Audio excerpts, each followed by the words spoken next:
One day we'll have intro music, but like, not today. Alright, hello. Welcome to Don't Quote Me on That. I'm Kalina. I'm Eleanor. This is the show where we are still workshopping a new tagline. Mm-hmm. But It's this show where we do whatever we want. yeah, I think that's the most honest one. Yeah. We can't put ourselves into too tight of a box. Yeah. The other alternative is fact-checking us for suckers, and I just think that's a bit aggressive. Well, that's not necessarily our tagline. That's just the universal truth that we all have to accept. Anyway. I'm not a politician. I don't have to be right all the time. And even then, we should be politicians. They're not. In the universe. I think we could be. Like, you know how sometimes they let dogs be mayor? Like, they could do that to us for like a week. Yeah. Yeah, but didn't they have like, I think there was like some YouTuber who became the mayor of some place called like Hell, Michigan or something like that. We could do something like that. We could do that, and he made it illegal to be straight.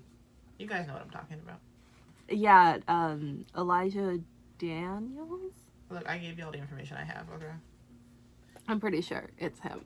And also he got like a fake tattoo of a slur right here. Oh, well, I didn't know that part of the story. Well, it was like it was the F word, which he's gay, so I think the rule is he's allowed to say it. But like also, it's just a questionable fake tattoo. I think it's also like up for debate whether or not it's fake, but like I'm pretty sure it's fake. Because that was his rapper name. His rapper name was like Lil F word, I think. Again, fact checking is for suckers. So that's what I remember. Anyway, moving swiftly on from that mess. Very quickly.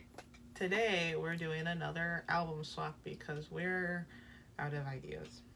We did the first album swap because we were out of ideas. This one we're doing because we have to. It's a two-parter. Anyway, come on. I picked this album because Eleanor picked the last album, which if you haven't seen that, go watch it or listen to it. However you were consuming this, consume that one the same way.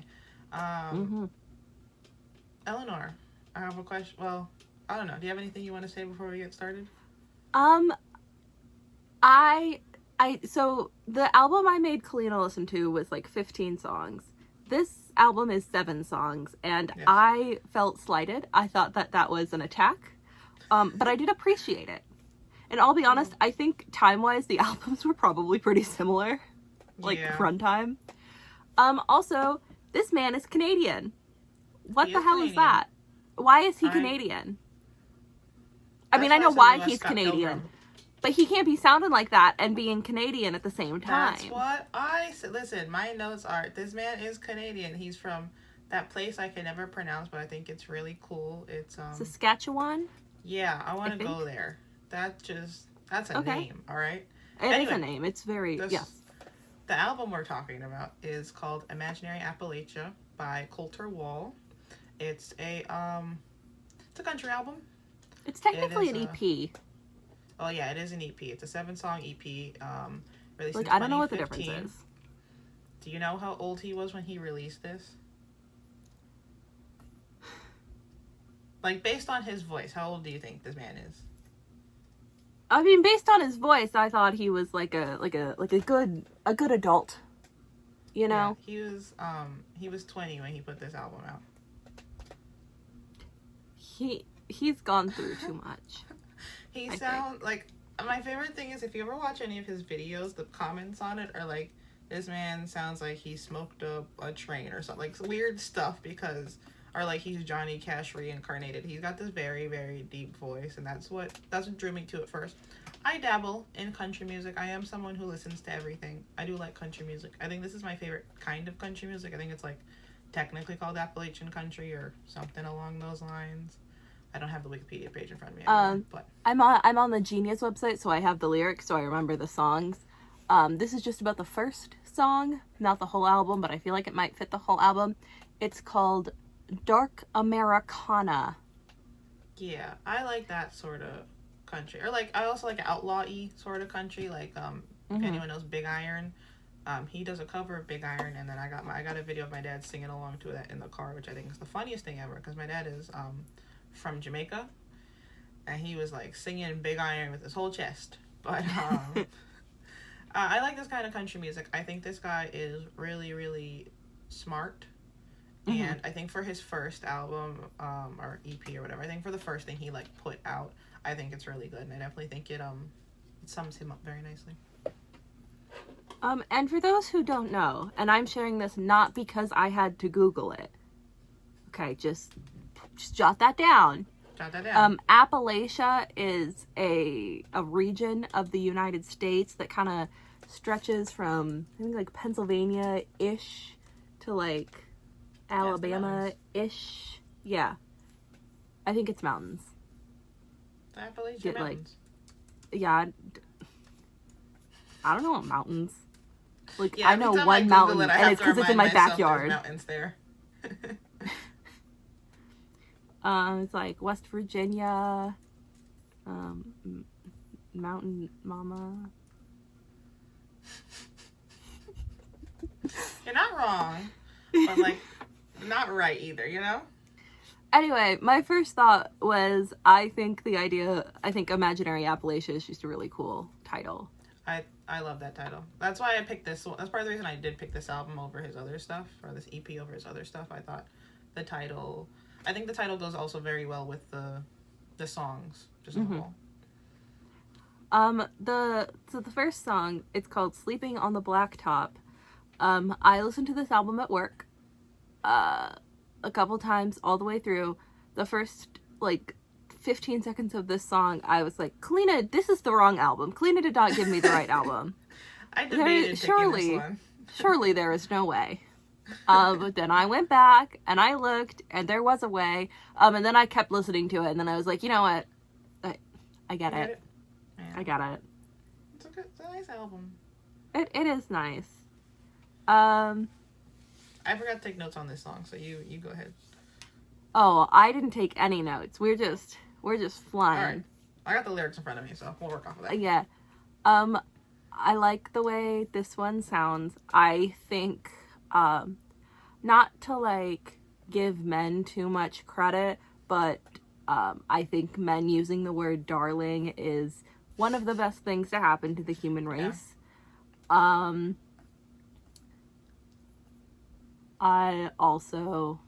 The song was just really fun. I think instrumentally, I think his music for all of his songs are all in the same line, but they're very fun, but also very, I think, moving at the same time somehow. I think he does a good job. There's the second verse, right? It's businessman with a needle and spoon, coyote chewing on a cigarette, and I think that you know, puts you right in the mindset you need to be for the rest of the album. I think I said this a couple episodes ago, but I really like storytellers, and I like people who can bring stuff to life, and I think he does that fantastically. Like the first line is sunshine beating on the good times, moonlight raising from the grave, and it literally just, it almost transports you back in time, first of all, but like it really does set the scene for you. And if you listen to it, no matter what song you listen to first, you'll set the tone for the rest of the album. Yeah. And yeah, I agree. Darlin' is just lovely. Yeah, I think, look, I gonna shock you, I don't know anything about growing up in the South. But based on what I've learned from movies and whatnot, also this man's Canadian, so he doesn't know anything about growing up in the American South, so I can talk about it too. Fair enough. I do think this kind of evokes what you would think living in the South is like. Yeah. Mostly because it says corn liquor. I love that line. That's my favorite line. He says, corn liquor tastes sweeter in this town. Could it be it's the same as the last? And then he says, I swear I've seen your face elsewhere before, just as familiar as a bottle and a glass. Just the visuals. They're beautiful. They really are. I was standing in my JCPenney cowboy hat on. I think in theory I like the idea of like a southern lifestyle, like an old fashioned southern lifestyle, southern romance, which in practice I don't think would ever work for me as a person. I will be like, I know that for a fact, but like I think he draws on all the elements, the romanticized elements, and all the good elements of it, except for maybe one of the songs on this album. But I think for the most part, he draws on nice albums. I wouldn't necessarily say like good elements, because I feel like he straight up talks about a businessman doing heroin. He does talk about murder a lot, so my mom won't let me listen to him anymore in her presence because she thinks I listen to it too much. But like, he does kind of talk about, well, yeah, maybe not the good elements, but I think he romanticizes maybe the little things. Like, yeah. Not so much the fact the man is doing drugs, but like the like a mundane lifestyle you're romanticizing, which I think is nice. You gotta enjoy the little things. Maybe not drugs, but the little things. Maybe not drugs. I mean, maybe not like drugs you have to inject, because I feel like those you can't really kick those. Like that's a line. I mean, you should. It's a good idea. But like, next song. Yeah, what are your thoughts on the next song? This was my favorite song on the whole entire album. I loved this song. So much. I don't know if that's a great, I don't think that's great. I'm not allowed to listen to this song with my father in the house. That's probably fair. This song is called Johnny Boy's Bones, and it is, well, it may or may not be about a Confederate soldier who is dead. But, you know, sometimes people die, and that's okay. Yes. My first note is this dude is Canadian for this song.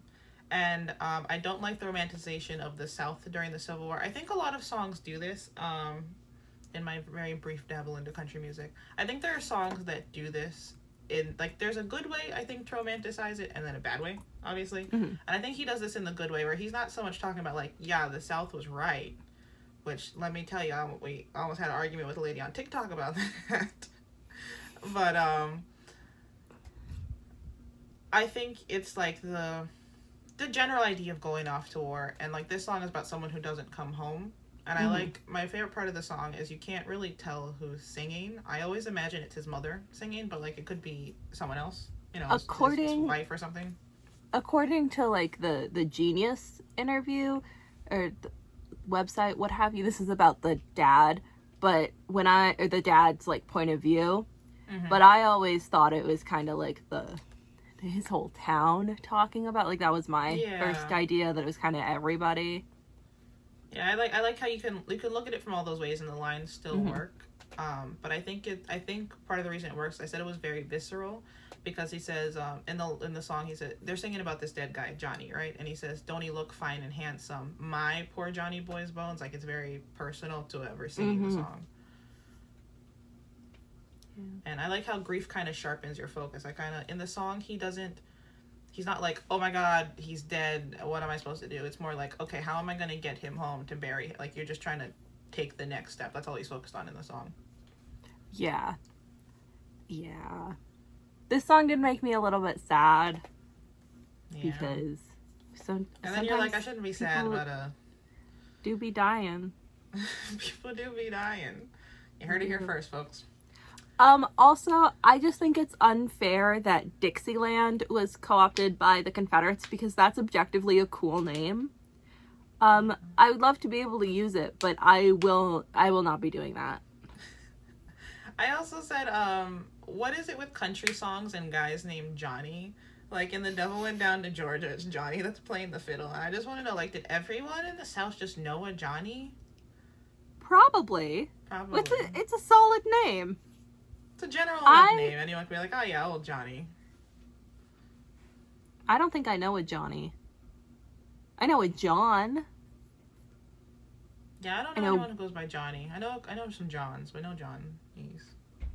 No, I can't think of any Johnnies that I know. Well, we're not from the South. If you That's didn't true. guess that already. I mean, I think some people might argue that some parts of Florida are South.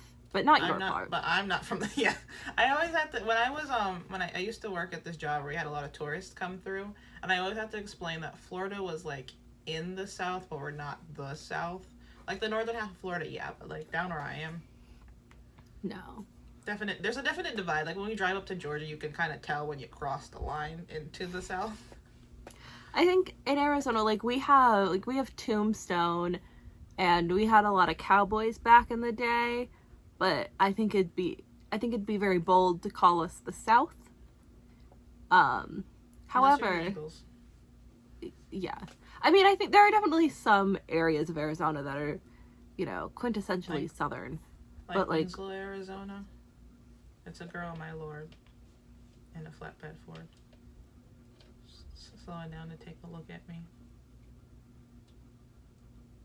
Anyway, that's all for this week's episode. Thank you for tuning in.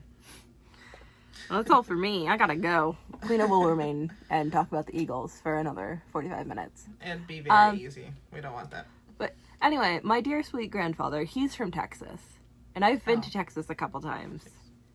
So, like, I know a little bit about the South. Eleanor's grandfather is like the most quintessential American grandfather. My grandfather is by no means American. So when I think of like nice old grandpa, that's American. I met Eleanor's grandfather. I was like, that's what I had in my head. He's a great guy. He gave me a belt, even though I told him not to give me the belt. And he just sounds enough Southern that that's great. Oh my goodness, when we go to Texas for like 2 months after, it doesn't matter how many days, we could be there for a weekend, and for like the next 2 months, homeboy is talking like he never left Crawford. Crawford is the tiny town in Texas he is from. His graduating class had like 10 people in it. Yeah. His father was the principal and the math teacher. So like if you ever wonder. That's cheating. No, it's not. That's not. It was the cheating. 50s. So fair enough. Oh, everything was cheating then. Yeah. Next song. Anyway, I think Johnny Boy's Bones is one of my favorites. I think it might be my favorite. I'm surprised. I thought you were gonna hate that song. I was gonna be like, Kalina, what do you have me listening that to? Song. No, I love that song, and I think the idea, like what you were talking about, like how when you're like knee deep in grief, the only thing you can focus on is like practically what to do next. Which is brought to you by me having to call the funeral home when my uncle died. Next song! The next song had a lady in it, and I didn't like it. Well, I didn't like the lady. I always get this song. He also has another song called Fraulein, I think, with that Tyler Childers fella. Don't quote me on that. He's also a country singer. But he has another song that's kind of like in the similar vein. They're singing about a lady, which I think is cute. And that song makes me sad because I don't think there's any universe in which I would be considered someone's Fraulein. Oddly enough. Kalina, I don't even know what word you're saying. It's like a German word for a lady, but they sing about how the lady's like blonde haired and German and blue eyed, and I don't know if you've seen me recently. I don't like that. I don't look like that. But the song's cute, and this is the first song. Well, I guess Johnny Boy's Bones, but this guy sings about death a lot. And he has a couple songs where he actually kills someone in the song, but those are my favorite songs of his. As you do. do. Storytelling wise, they're great. And back to the whole outlaw country thing. I will say, this had one of my favorite lines in the album, which is, "The grave in the garden won't be satisfied till your name is next to mine."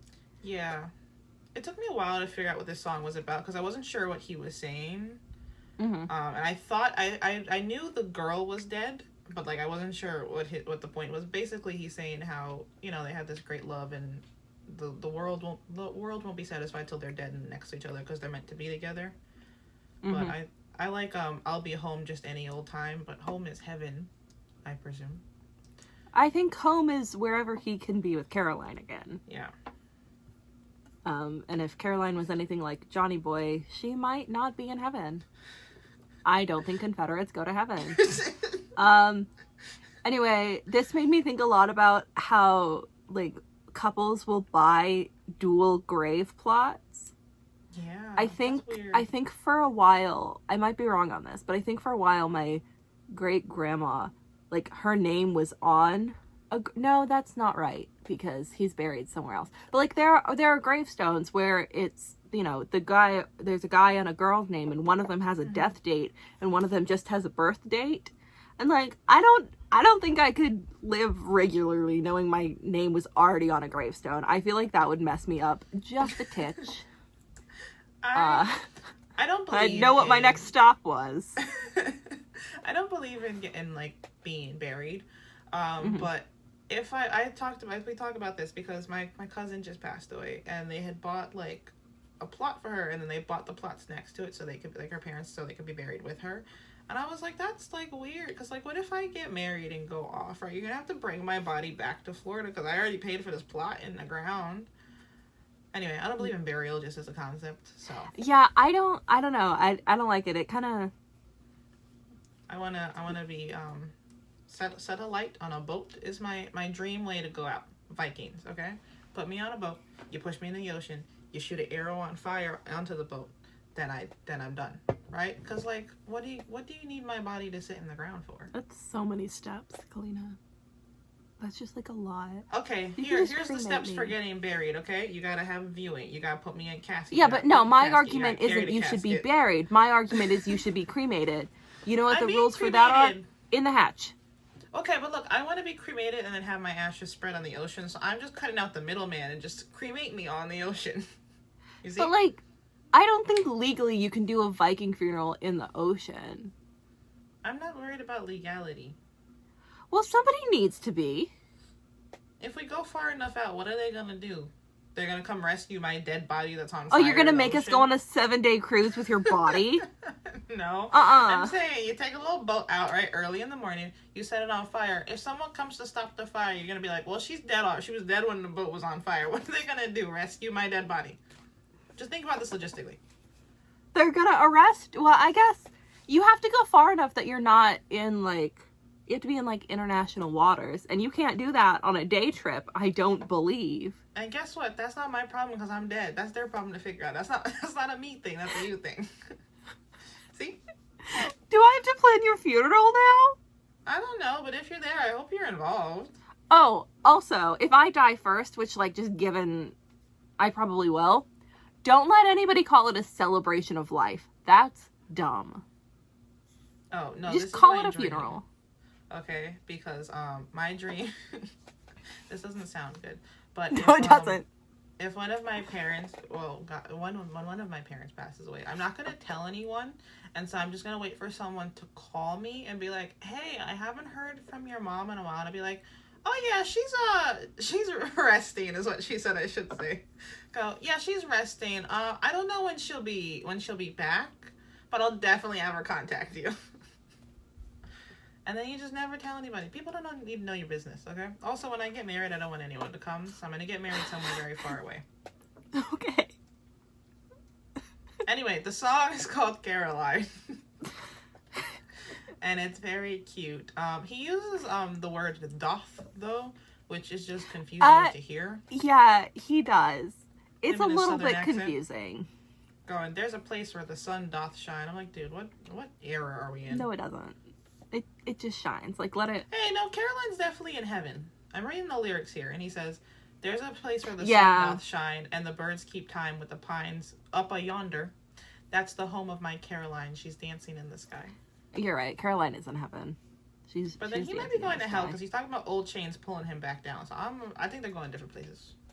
I think they're just pulling him down to Earth? Anyway, he said he'll be home. Anyway, this song, there's not much to talk about. It's a song about how Caroline has died and he's going to be home. And they just repeat the same verse and chorus over and over again. Yeah, he is a little bit repetitive, but this is a nice song. I don't like that there's a lady in it because I don't think we need ballads with a lady and a dude at the same time. I used to feel that way about, I don't know if you remember this song, but it was like Say Something by, I think, A Great Big World, and it was... yeah, and Pink. And they had it was the worst song in the world. Aguilera. Was it Christina Aguilera? Yeah, if they gave her a verse, I wouldn't have minded her being there, but she just came in to sing the chorus with them, which didn't make any sense. I'm pretty sure it's Christina Aguilera. Yeah, you're right. Kalina's right. Christina Aguilera. I just remembered. It popped up on my YouTube the other day, so I just remembered. But or he like, says, sorry. What was it? There's that 5 Seconds of Summer song. I think it's "Lie to Me," where they put Julia Michaels on it for like the 3rd remix of the song, and she just like sang one of their things again. Yeah. I'm like, we like ladies here at Don't Quote Me on That, if you couldn't tell. Big fan of the ladies. Don't need to put them in everything. I think we should. Do we like women? I'll be honest, working retail has made me a misogynist. And, like, that's only half a joke. Like, every single time I have a customer who's look, my worst, like, men customers, they'll just say something gross. Like, I had a guy once ask me he asked me if the carpets matched the drapes and made a joke about checking. But, like, women will sit there and scream at me for 15 minutes because we don't have the foundation that they want. And, like, just say something creepy and leave. It's fine. Yeah. Yeah. But, in general, we support and love women on this show. We're feminists. But... also with guys, at least as a lady, you might get a creepy guy, but you also might get a guy that's really nice. Whereas a lady's not necessarily gonna be nice to me. Like, you know how a guy like might call you sweetheart or something, or help you with something. That you'll get that to balance out the creepy dudes. There's no equivalent of that for the ladies. Ladies aren't doing that. I will say, like, old ladies are really nice. Old ladies are lovely. Or like, I had a customer a couple weeks ago. Basically, they put me in a different department. This has just turned into me telling stories about work. Mm-hmm. Like, they put me in a department that I have absolutely no familiarity with. Like, I was no idea what I was doing. And then a customer was like, I need help with this. And I was like, that's good. I don't know what I'm doing. But she worked in another location, and she, like, walked me through it. And she was like, you're okay. Like, calm down. Like, that was nice. That was nice. Sometimes ladies can be nice. We're going to put that on a shirt. And then we're going to get canceled, but we'll live off of the shirt money, so that's fine. But it's fine. Well, no. We can't be canceled for it, because if we're canceled by ladies, then that just makes us liars, and, like, that's not a good look. True. Like, ladies can't be upset about a shirt that says sometimes we're nice, because then that means they're not nice. Kalina's going to have to do a lot of editing this week. Head hurt. So next song. Caroline Cute got to the point. Next song. It's called Living on the Sand. It sure is. I like his song titles, but some of them are confused. Like, Johnny Boy's Bones makes sense. Caroline makes sense. Sleeping on the Blacktop. What is he talking about? Isn't a blacktop like what they call a basketball thing? I think blacktop is like asphalt. Yeah, isn't... Okay, have you ever played... Okay, never mind. I know the answer to that question. You have not played basketball outside. Have you ever seen, like, a basketball court outside? Isn't it asphalt? I played on one in France that was asphalt, so... Let's see. Apparently, blacktop and asphalt are technically different things, but pretty much the same thing. Oh. And so, I played on blacktop in France, and then this kid was running laps around me. He was about half my age. But it was hot outside, and my knee hurt, so... Anyway, next song. Next song. Living on the Sand. I'll be honest, I don't remember this song very well. I remember the first line of the song. It's okay. I will give you a dramatic reading of the lyrics right now. Ready? It's leave them lights as they are. Yep. And keep your clothes on. I've had more than my fill of whiskey and women and good-hearted villains, but there's a wickedness in me still. That's the first verse. Again, he's kind of outlaw-y, a little dangerous. Because the next verse says, keep that gun locked away, boy, while you know you're an angry young man. Going in town with 6 rounds, you're sure to be hellbound. That house you've got is built on the sand. Oh, that makes sense. I guess basically everything he's built is slipping away from him slowly. Mm-hmm. Like his sanity based on the rest of the lyrics. He does, I will say, he does a really good job of just like sprinkling in a little bit of religious iconography or like religious metaphors, simile, what have yous. Figurative religious language. In this one he says, don't look twice at that bottle, you'll claim that Jesus turned water into wine. Um, And then he says, "You'll be wishing that wine you were drinking was water when you're jumping the bridge in the night." I like, again, I think he does a very good job of constructing a story, but I also think he kind of leaves the ending kind of open to interpretation. Like, it's not a good ending, but like also at the first part of the song, you think the guy is going to do something to the town, and then it sounds like he's going to do something to himself instead. So I kind of think, and back to the romanticizing the mundane aspects of life. I wouldn't call it romanticizing, but I think he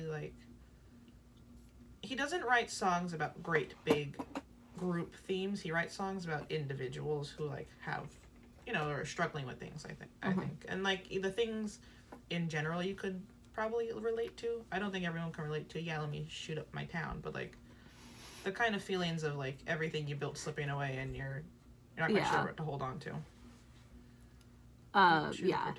Especially when he says, "I've lost all my patience. I'm wasted on waiting on making my next mistake." And like, I feel like that's good. I don't know. It's like, it's a good, and everything's crushing down on you, but at least you have a gun. He says, "It don't take much to guide my hand." So like, kind of like the straw that broke the camel's back. Like, there's not much left in you that you're willing to hold on for. Anyway, I think just storytelling wise and lyrically, he's a genius. I think he does a very good job of that. Yeah, he crafts really nice worlds within songs, and I feel like we've had a couple examples, or at least maybe one good example, like Machine Gun Kelly, where he like stuck with a good theme throughout the whole thing. But I feel like Mr. Wall, he I don't know, he makes nice little worlds within his songs. I always imagine it as like an old like western, like a movie in a western sort of town. A town in a western movie is what I'm trying to say. But like different individuals within that, not necessarily all at the same time period, but like different people who pass through the town. The stories could be about. That's how I always picture it. The next song is my favorite, which I'm sure will be shocking to everybody. This song is the name of the song is "Ballad of a Law-Abiding Sophisticate," which is it's a big name for a song that came out in 2015. I will be honest. It's also a lie when you look at the lyrics. Yeah. The first time I heard the song, what drew me in was the first line, which is "So marry me to a rope in a tree," and it just kind of goes downhill after that. It does. Straight up. This is one of the first songs where I had to Google something. I had to Google the last line of this song. "We're gonna give it away. I'm pretty sure he murdered this guy." Is "It was worth it to see that boy cut from the knees." And at first I was like, that's a weird way to off somebody. But apparently that just means to humiliate them or force them to do what you want. Yeah, kind of like cut them down a peg, or take them down a peg. He also said he closed his eyes for good. Yeah, my mom also doesn't like this song, funnily enough. I couldn't imagine why. This is homeboy kills somebody and then gets a death penalty. Yeah, I said what I like about this song, and he doesn't. You know how sometimes the song, like the song's really happy and the lyrics are really sad. Whereas here, I don't think it's that stark of a difference. In this song specifically, yes, he does sound very gleeful in this song when he's like, "Yeah, I killed this guy because he talked to him. He stared at me wrong, right?" But I think in general, his songs, they have very swelling music, but the themes are very somber. But and then I said Eleanor and I like cowboys, but in different ways. I'm more of an outlaw, desperado, Wild West kind of gal. Eleanor is not. Look, I think I've said this before, unfortunately, and I will say it again. I like the idea. I like the cowboy aesthetic. I think cowboys are nice. It couldn't be a Republican cowboy. It'd have to be a leftist cowboy, and I would be all for that. Like, I saw this cowboy hat on a man who I'm in love with now, and it was black, and it had like a silver chain right here. And like, did I speak to him for 0 minutes? And yeah, am I in love with him because of the cowboy hat? That's not important. But it had a chain on it, and like, I could get behind that. I like a riding horse to escape the sheriff kind of cowboy, like old-timey. Whatever the Eagles had going on in their Desperado album, that's peak cowboy for Kalina, okay? That's it. And yeah, I think this song is genius. Basically, he says, you see, I did not much care for the way that he'd sit and glare, so he closed his eyes for good with a barroom chair. And I think part of the reason this song to me is so funny almost is because, you know, normally you'd like, oh, I shot the guy or whatever. He just beat this kid to death. He just beat him to death with a chair. Which, we've all been there. Have we? I've been there. I haven't done it, but like... I can see where he's coming from. You know what I mean? I could give you a short list of people who I think might meet this end if they ever ran into Mr. Wall. And I do like, he mentioned Appalachia here. I hope we're saying that word right. But he said, so gonna lay my poor bones past Appalachian stones, far beneath that cold ground all alone. So, like, he's like, oh, but, like, so basically he's talking about how the town ganged up and they're all very happy he's gonna get hung because he killed this guy. And he's like, yep, great, I'm happy. Listen, it was worth it. It was well worth it. I'm gonna go be dead now, but it was okay. And, like, yeah, I've been there. A little bit. Anyway, this is my favorite song. I think it's short, sweet, to the point. Tells the story, beginning to end. Let's see, this song is the next song. Called Nothing. With an apostrophe instead of a G. Yeah, this song makes me sad, and I can't listen to it too many times in a row. This is a cover, it says, which I did not know until right now. Yeah, it's a Townes Van Zandt, I think. It's a good song. I listened to it on loop when there was one essay I was writing, and this was the only song I listened to for the entire essay. Like, let's not look into that too deeply. No. I like the opening line on this too. He says, hey mama, when you leave, don't leave a thing behind. And my theory in this song is that he, funnily enough, for turning to the death thing, is he has just died and he's like talking to his mother. Because he says, I don't want nothing, I can't use nothing, because, like, you know, you can't bring anything with you to the grave. And he says, if you see my friends, tell them I'm fine. Not using nothing. Which you can't if you're dead. It's kind of like, it's almost like that Drake song. Money, what is it called? Money in the Grave? The same thing, same concept. Drake has a song. I'll take your word for that, but also not a lot. He goes, when I die, I put my money in the grave, because he's like, I'm taking it with me, but you can't. Okay, that's fair then. Yeah. That's fair. Yeah. I like to make some odd connections, so I thought that one was pretty... This song made me a little bit sad. I only listened to it once. Yeah, I will be honest with ya. I know it's not his song, but the lyrics are just... he says, almost burned out my eyes and threw my ears down to the floor. And also, brothers, our troubles are locked in each other's arms. And you better pray that they never find you. Because your back ain't strong enough. Anyway, yeah, that song, sad, good song. Yeah. That's all I have to say about that. The last song. Also a good song. I think if anyone knows a song by him, it would be this one. Yeah. When I Googled him, this is the first song that came up. Yeah.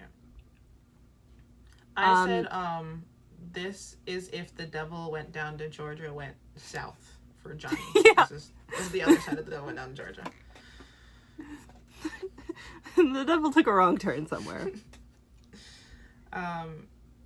Yeah, no, I have no notes. What are your notes? This song is called The Devil Wears a Suit and Tie, and it is about selling your soul for a music career, which I think it's a good concept. It works. Look, The Devil Went Down to Georgia is a good song for a reason. It is such a good song. Have you heard the Nickelback cover of The Devil Went Down to Georgia? Because if you haven't, don't. That sounds like way too many things going on.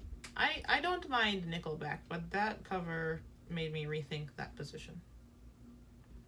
First of all, they changed it from fiddle to guitar, and it was just no bad after that. Yeah. This song made me think of Princess and the Frog. Please elaborate. I don't know if I can. Okay, is the devil in this scenario the Dr. Facilier? Yeah. Yeah. Okay, and Prince Naveen is the guy who sells his soul, I guess? Well, I didn't get that far. Okay. I will be honest with you. I was like, oh, that devil wore also funky clothes. So, you know. We're on the same wavelength. I picked it up. I got you. I got yeah, you put exactly. Down. I think now that I've heard his other stuff, I don't think this is as good, but I get why it's his most popular song. I think he's a lyrical genius. But he talks about how and again he paints the scene for you. He says, "Don't you know the devil wears a suit and tie? I saw him driving down the 61 in early July." And I don't know about, and he talks about a cotton field. And I can feel the heat. You're just standing around watching these cars zip down past stretches and stretches of field and nothingness. The way this man said July made me fall in love with him just a little bit. I will be honest. Well, I'm not going to try to say it the same way, but he's in our age range. He is. He's only 4-ish years older. Yeah. And this might sound weird. I like songs with devil sort of they kind of personify the devil, and I like his version of the devil wearing a crisp white suit and tie. I like that a lot better than a little man with horns, especially for a southern setting. I think that makes sense. If some sharply dressed guy came up to you, yeah, I'd be like, boy driving a Cadillac in the middle of nowhere in Alabama. Yeah. Ole Miss is Alabama, isn't it? I'm gonna look it up. I'm pretty sure Ole Miss is Alabama. Never mind. I'm a big liar. It's Mississippi. That would make sense because I thought so. I wasn't sure if you were saying Ole Miss, and then I was like, she can't be because she said it's Alabama. No, I was very confident and I was wrong. But so basically the devil. Oh, and I like how he calls again back to the religious iconography sort of thing. He said at the start of the song, he says, "Well, Reverend, please come quick, because I got something to admit. I met a man out in the sticks." And basically, the devil comes by and is like, "Oh, I can see you play the guitar. Well, I'll teach you how to play the guitar really well." And then he sold his soul just to learn how to play the guitar, which I would not advise. Bad idea. Don't make deals with strange men who show up in the middle of the South. Don't make deals with men in the South just in general, probably. And then his soul got carted off, I suppose. And I don't think the Reverend could help him.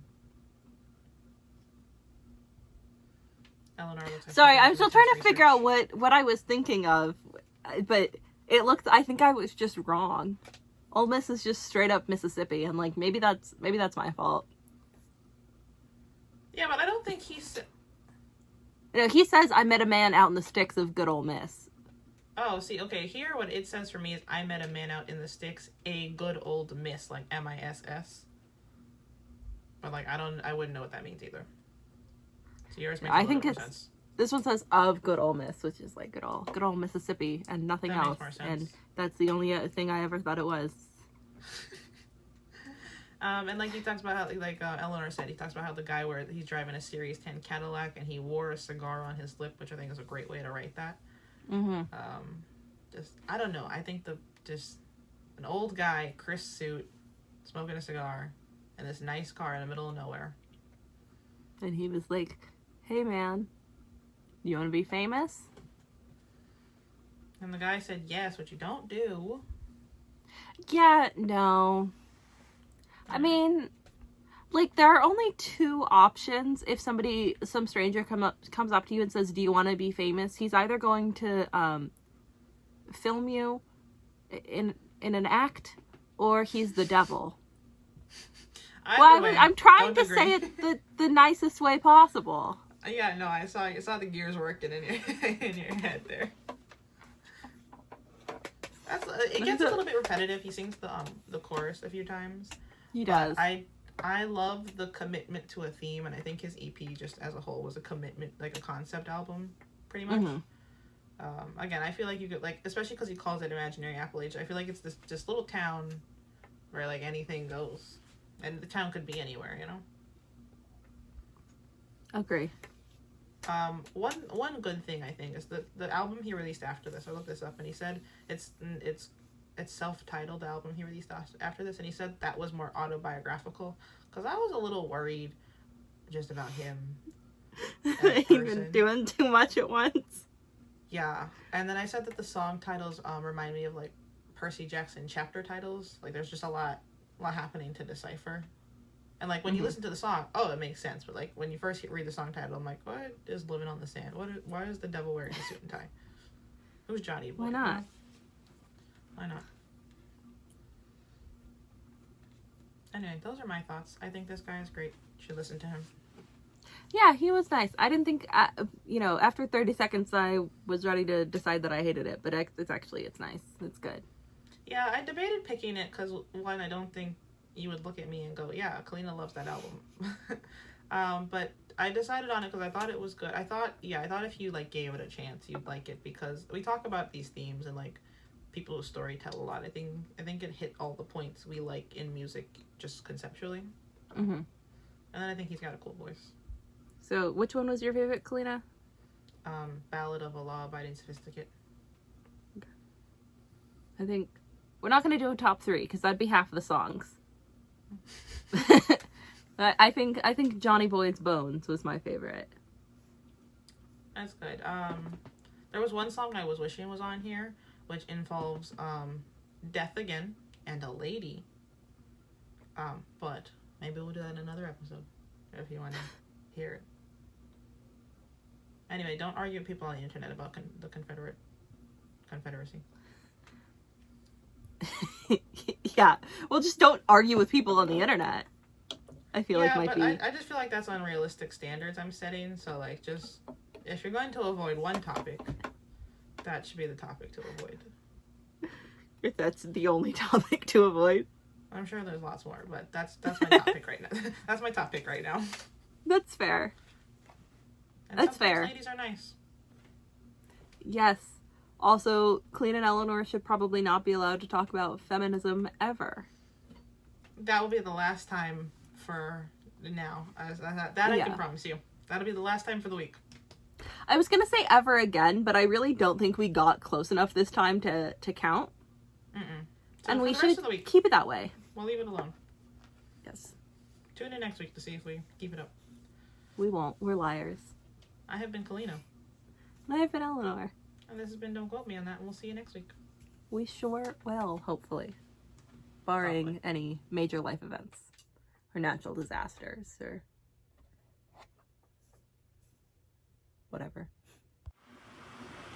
One day we'll have outro music, but, like, not today.